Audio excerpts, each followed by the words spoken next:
Venezuela sigue atascada en una crisis política, económica y humanitaria sin precedentes. La dictadura se mantiene en el poder. 8 millones de personas han abandonado el país y fraudes electorales y represiones multitudinarias y violentas definen este tiempo. Pero en los últimos meses, algunos países que antes mantenían lazos cercanos con Nicolás Maduro comienzan a tomar distancia. ¿El dictador se está quedando sin aliados? El 28 de julio de 2024 quedó al descubierto un fraude electoral del régimen con pruebas y todo. Estados Unidos, la Unión Europea, el Reino Unido y 11 países de Latinoamérica no le otorgan legitimidad a Maduro. Pero eso lo sabemos desde hace meses. Sin embargo, el reciente diálogo entre Estados Unidos y Rusia respecto de Ucrania afecta también el apoyo que Vladimir Putin le daba a Venezuela. Por otro lado, la suspensión de la licencia de la petrolera Chevron por parte del gobierno de Donald Trump pone en jaque a las finanzas del régimen venezolano, dinero que el chavismo maneja sin rendir cuentas. Sin embargo, esto no significa el fin inmediato de su financiamiento porque aún no sabemos casi nada de cómo actuarán China e Irán, aunque la verdad es que cada uno juega su propio juego. También se habla de $3,000 millones en juego gracias a que el régimen de Nicolás Maduro se ha convertido en un narcoestado con vínculos estrechos con el Ejército de Liberación Nacional en Colombia y con el Cártel de los Soles en Venezuela. La administración de Trump ha dejado claro que seguirá con una política de máxima presión. Lo que viene es un endurecimiento de las sanciones y la revocación de visas a funcionarios clave del régimen, en especial aquellos vinculados a las misiones médicas cubanas y a las redes de corrupción. La pregunta es ¿qué impacto tendrá eso realmente en la dictadura de Venezuela? Porque muchos analistas han pronosticado el fin del chavismo ya en el pasado, pero la realidad es que el régimen ha demostrado ser bastante resiliente. Sin embargo, la combinación de presión diplomática, sanciones económicas y el quiebre de alianzas estratégicas podría estar vinculándose a la configuración de un escenario del quiebre total de la dictadura. ¿Estamos ante los últimos episodios de la dictadura venezolana o seguirá encontrando algo de oxígeno en las redes de financiamiento ilegal?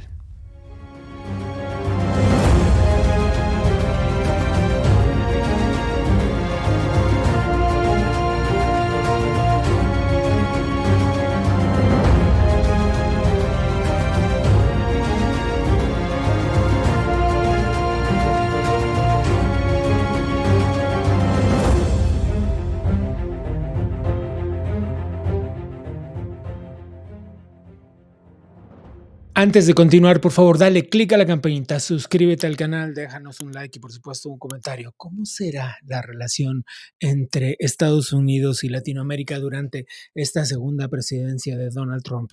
¿Peligran las dictaduras? ¿Peligra su estabilidad, por así decirlo?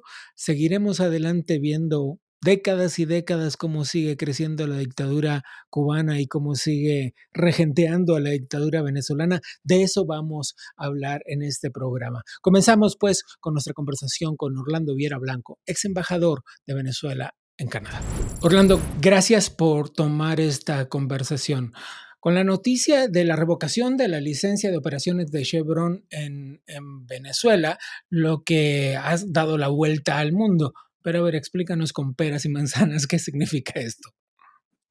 Bueno, básicamente que una licencia que le permitía a la empresa Chevron operar en Venezuela con una producción de petróleo que está por el orden de los 240,000 de barriles de petróleo diario.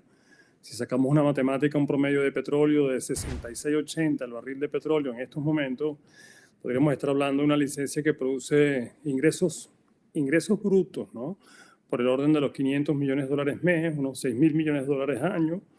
Pero a esto que pareciera genera un impacto inmenso en la economía venezolana por las cifras que le comento, habría que ajustar cuál es el costo de producción y cuánto de este dinero va destinado a pagar una deuda histórica de Chevron. Cuando usted tiene un Producto Interno Bruto de $100,000 millones que se calcula en Venezuela, que por cierto ha decidido 3 veces desde los precios óptimos del petróleo, lo que puede incidir un monto a repartir de 900 millones de dólares es irrelevante desde el punto de vista del Producto Interno Bruto, pero no para un régimen autoritario. Ahí viene el tema. ¿A quién Claro. le repercute esto? Al régimen, que se reparte esto sin accountability entre camaradas, o a un país que todavía está, digamos, desasistido de medicamentos, de alimentos, donde un jubilado, donde un pensionado, donde un retirado gana de 2 a 20 dólares al mes, donde el Ujú. salario mínimo está en ese orden. Entonces, lo que quisiera primero en esta parte del programa, Gabriel, desmitificar, es que la sanción, a fin de cuentas, y en este caso la de Chevron, no es realmente la que causa un trastorno económico en Venezuela. No, no, porque el trastorno existe aún sin la sanción, y eso es claro, ¿no? Un trastorno histórico, tenga usted la idea que cuando llegó Chávez al poder en 1998 la tasa de cambio era en 500 bolívares por dólar. Hoy, después de haberle quitado 14 ceros a la tasa de cambio, un dólar equivaldría a trillones de bolívares. ¿Cómo se espera esto en una economía que solo en 10 años, 2003, 2004, 2013, con Chávez en el poder, obtuvo en ingresos petroleros 1.3 trillones de dólares en términos, estoy hablando en términos semánticos castellanos, y esto no evitó que se endeudara el país en 3 veces a lo interno y a lo externo? Aquí tiene usted la verdadera sanción económica del Claro, país. claro. Ahora bien, un par de escenarios. Primero, respecto de esta misma sanción. Algunos dicen que la imposibilidad de la colocación del petróleo venezolano en el mercado estadounidense a través de Chevron abre la puerta de la llegada de China y Rusia. Algunos otros dicen que China no estaría interesada, pero entonces entraría a jugar un tercer actor, que es la petrolera India. Entonces, ¿significaría un sofocamiento real al régimen o un cambio de cliente? Bueno, aquí habría que comentar varias cosas. Es un cambio de cliente. No le digo que no. Obviamente van a tratar de triangular, digamos, la exportación de petróleo por otras rutas.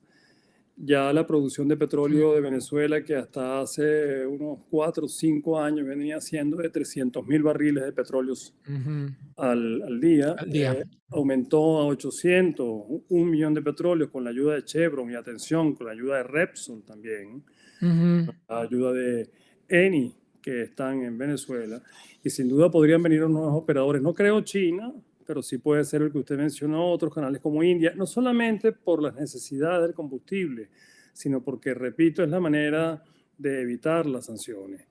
El impacto en Venezuela, obviamente un país confiscado que ha expropiado más de 5 millones de hectáreas en tierra, que procuró el cierre en 25 años de por lo menos 150.000 empresas y comercios en el país, un parque industrial por lo menos eliminado y castrado de unas 1.400 empresas, y donde el 90% de los ingresos dependen del ingreso petrolero, una empresa que llegó a ser la segunda empresa del mundo de Sí, sí. petróleo, a la Apple nuestra, y que ha quedado desmantelada producto de un proceso de burocratización e ideologización irresponsable. Cuando usted le quita una porción de ingresos en esta monoproducción, esta monodependencia, sin duda les va a impactar.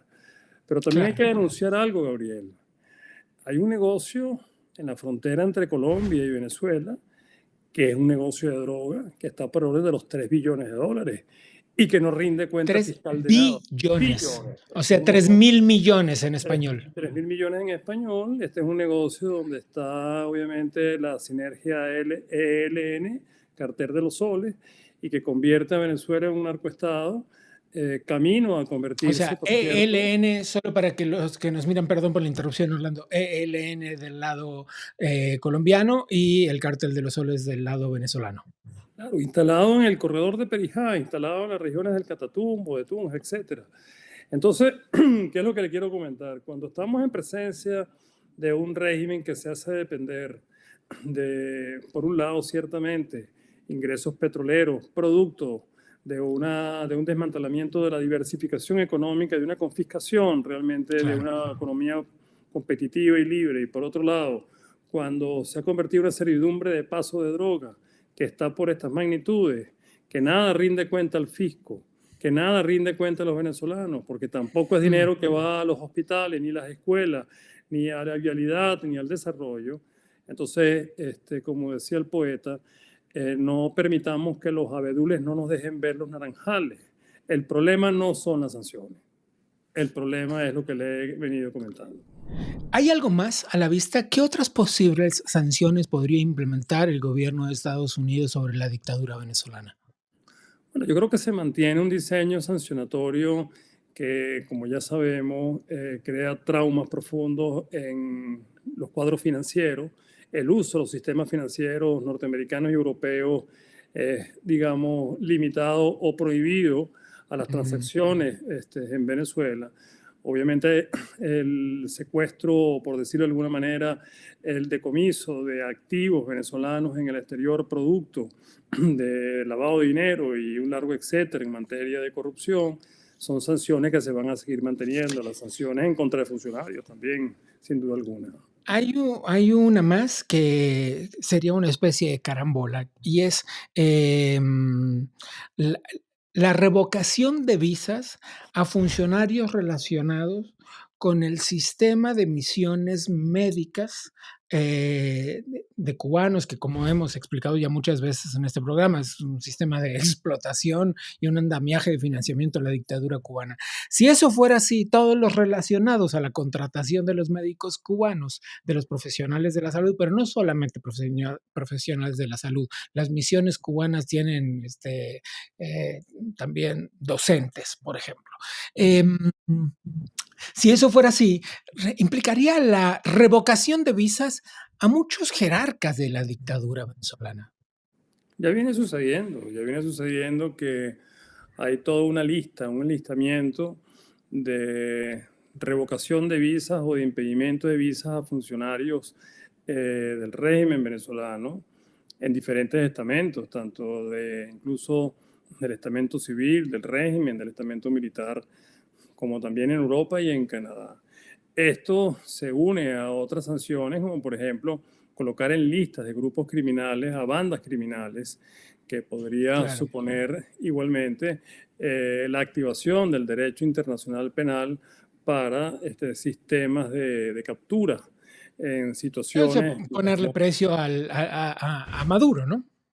poner presión a Maduro, pero también a la cadena de mando. Recordemos Claro. que, por una parte, está la justicia penal internacional, que está en la Corte Penal Internacional, por cierto, a la cual no pertenece a Estados Unidos, pero esto también genera todo un sistema, digamos, de valoración en cuanto a la violación de los derechos humanos, de donde provienen muchas de las sanciones que nacen en Europa, y hay un sistema que es la justicia penal internacional o la justicia internacional propia de los Estados Unidos por crímenes de lavado de dinero, por crímenes de trata incluso de personas y de otros derivados de petróleo, etcétera, que son las que usted comenta, generan estas recompensas por la captura o quien dé información que pueda colaborar a la captura de Maduro y de su cadena de mando. Todo esto repercute mucho en las personas del régimen.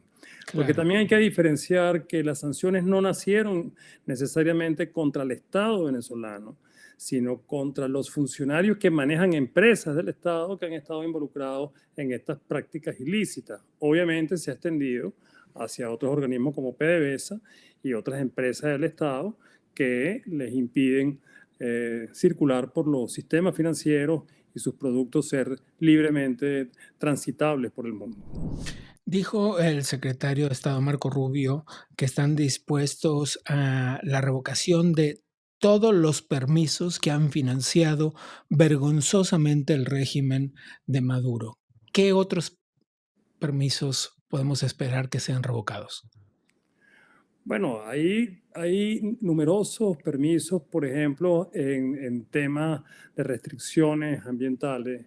en temas de restricciones de circulación de mercaderías, en materia incluso bélica, en materia de espionaje, en materia de armamento, en materia de tráfico de armas, precisamente porque se considera que en Venezuela hay todo un sistema radical y criminal que atenta no solamente contra la seguridad del hemisferio, sino del propio Estado norteamericano. Todos estos permisos que permiten eventualmente la circulación de este tipo de manufacturas, por llamarla de alguna manera, también estaría restringida por parte de las sanciones. Orlando, muchísimas gracias por la conversación. Gracias, Gabriel, por la oportunidad. Fuerte abrazo.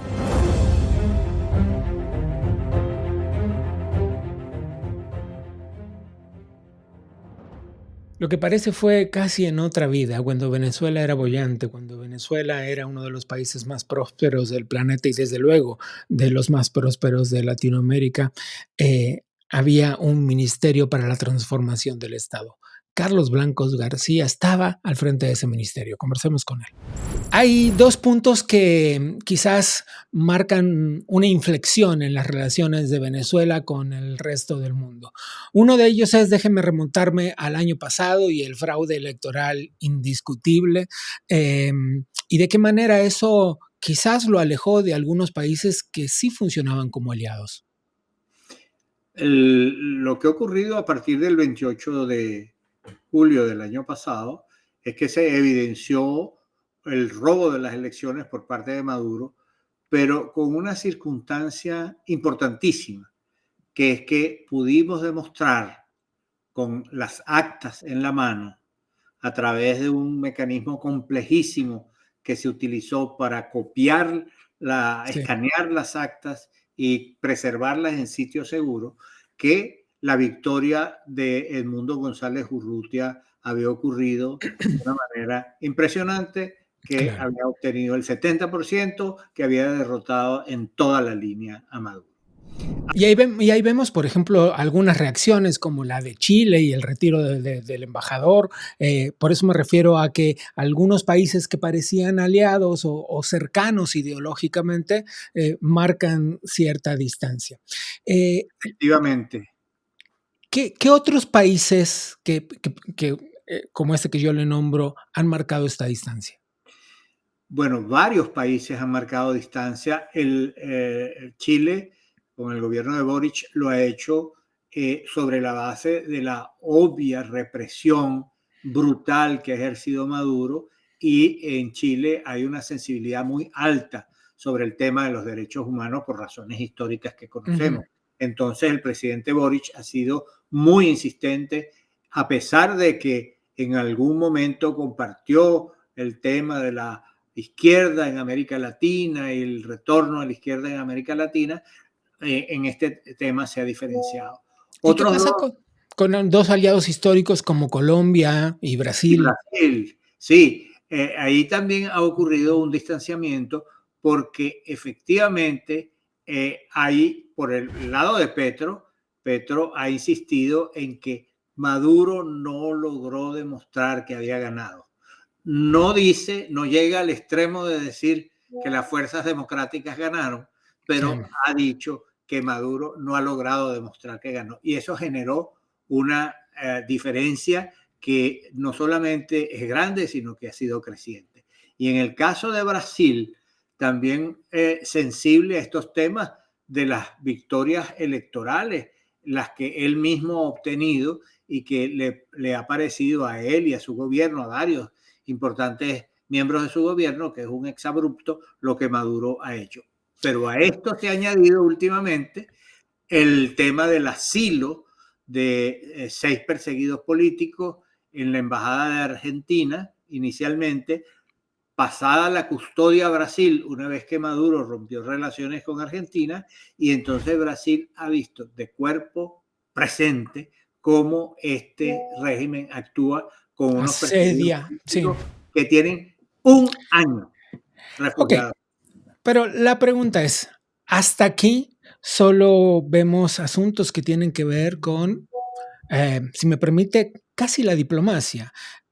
La pregunta es, ¿de qué manera concreta esto afecta al régimen venezolano?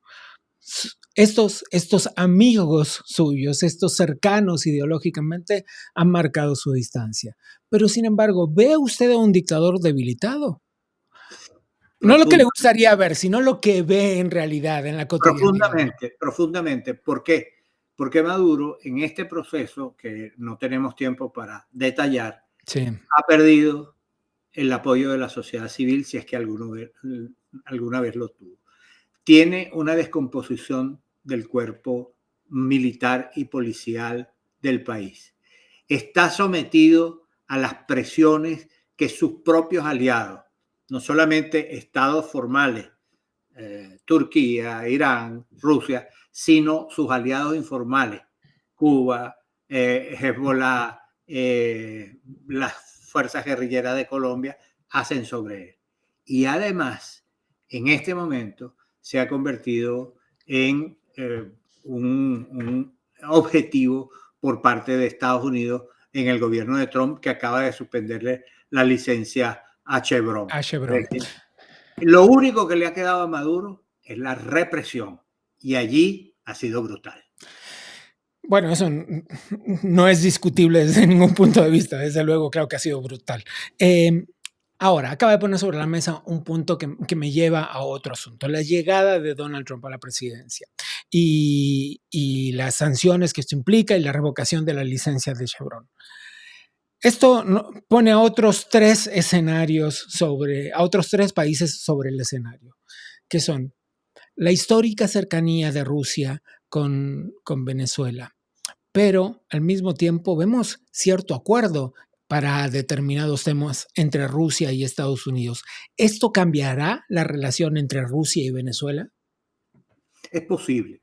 Yo lo que creo que estamos en presencia es de un desmantelamiento de la situación política e institucional mundial que ha habido hasta el presente. La llegada de Trump ha producido esa disrupción en todos los ámbitos. Y esa disrupción, para los efectos nuestros, latinoamericanos y venezolanos, significa que la política de Estados Unidos hacia América Latina y hacia Venezuela se está construyendo. Yo creo que hay que entender que los personajes están distribuyendo el poder internamente dentro del gobierno de Trump. Pasa en todos los gobiernos. Llegan unos señores, los nombran y hay una distribución del poder formal e informal. Unos tienen unos cargos en tales y cuales posiciones, pero además tiene que ver con la cercanía con el presidente, con la amistad, si están en la Casa Blanca o si no están. Eso está ocurriendo en este momento. Pero los datos que tenemos hasta la fecha es que lo que ha dicho Trump. Ha dicho que Maduro es un dictador, que Maduro no ha cumplido con el compromiso establecido en términos electorales y ha procedido a suspender la licencia a Chevron, que es la fuente de ingresos más importante que ha tenido Maduro hasta la fecha. Le dije que quería poner tres actores en el escenario. Uno de ellos era Rusia, pero también está China. Y ya sabemos que China ha declarado que no tiene particular interés en hacerse de la compra del petróleo, que va a dejar cesante la licencia de Chevron. Pero sin embargo hay una cercanía histórica entre China y Venezuela. Y el tercer actor que quería poner sobre el escenario irrumpe en los términos de seguridad y de terrorismo, y ese actor es Irán. Una trilogía bastante macabra, si me permite la expresión, ¿no? Tremendo, para asustarse. Bueno, en relación con Rusia, nosotros tenemos que ver cómo evoluciona la relación de Trump con Rusia, porque con motivo del proceso de Ucrania, sí, es posible que ese acercamiento lleve a que Rusia suspenda sus relaciones amistosas con Maduro. A través de ellos no tienen ningún problema de ningún prurito ni ningún velo de urbanidad que guardar. Si les interesa, rompen esos vuelos, esos lazos. Ya vemos que ellos resuelven algunos problemas políticos zumbando a la gente por las ventanas. Entonces, de tal manera que la situación de Rusia puede puede llevar a una ruptura. Sin embargo, hay que decir que los nexos militares entre la Venezuela de Maduro y la Rusia de Putin son muy estrechos, y algunos oficiales, en primer lugar, el ministro de la Defensa, general Padrino López, tiene unos vínculos personales directos con Rusia. El caso de China es diferente, porque China no se involucra directamente en el tipo de expansionismo ruso, más bien trata de mantener sus negocios y buenas relaciones, pero los chinos son capaces de decir: Maduro, estamos muy bien, tenemos muy buenas relaciones, sale Maduro y con el que viene tienen muy buenas relaciones igual. Y en el caso de Irán, efectivamente, Irán es un factor de exportación del terrorismo, y hay evidencias de que están grupos protegidos o amparados por el gobierno iraní dentro de Venezuela. Eso es parte de los temas de seguridad, y por eso nosotros le hemos dicho a Estados Unidos: el problema de Venezuela es un problema de un conflicto regional, de un conflicto internacional, y hay que tener presente que es la fuente fundamental de difusión de la desestabilización en la región. Quiero cerrar con, disculpe que lo apresure, pero se nos acaba un poco el tiempo. Quiero cerrar con una última cosa. Yo lo he visto, don Carlos, hablar desde hace años acerca de un dictador cercado, de un régimen que estaba tambaleando, de que estábamos en presencia de los últimos estertores del régimen, y lamentablemente sus predicciones no se han cumplido. Es decir, esta agonía se ha prolongado tremendamente. La pregunta concreta es: ¿qué pasará ahora? ¿Ahora sí? ¿O seguimos en una especulación un poco basada en la esperanza? Yo creo que efectivamente en muchos momentos creímos que el final del régimen estaba cerca. Claro. Porque había indicadores que así lo evidenciaban.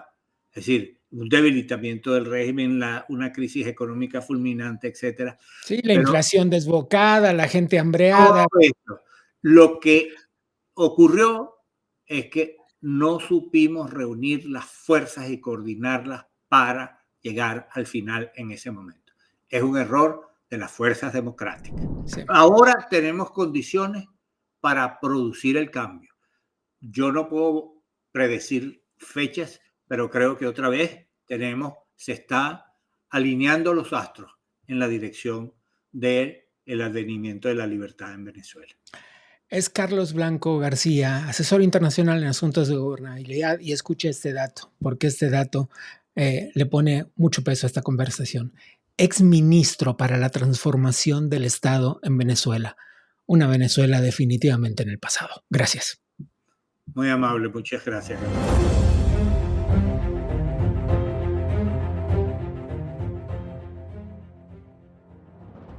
Pero sin duda Venezuela es un asunto del que tendremos que seguir hablando, porque o nada cambiará y entonces habrá que seguir dando señales de alarma, o habrá grandes cambios que merecerán ser narrados. Así es que por hoy, solo por hoy, dejamos hasta aquí el tema y vamos a dar una vuelta a puertas adentro del Adam Smith Center for Economic Freedom.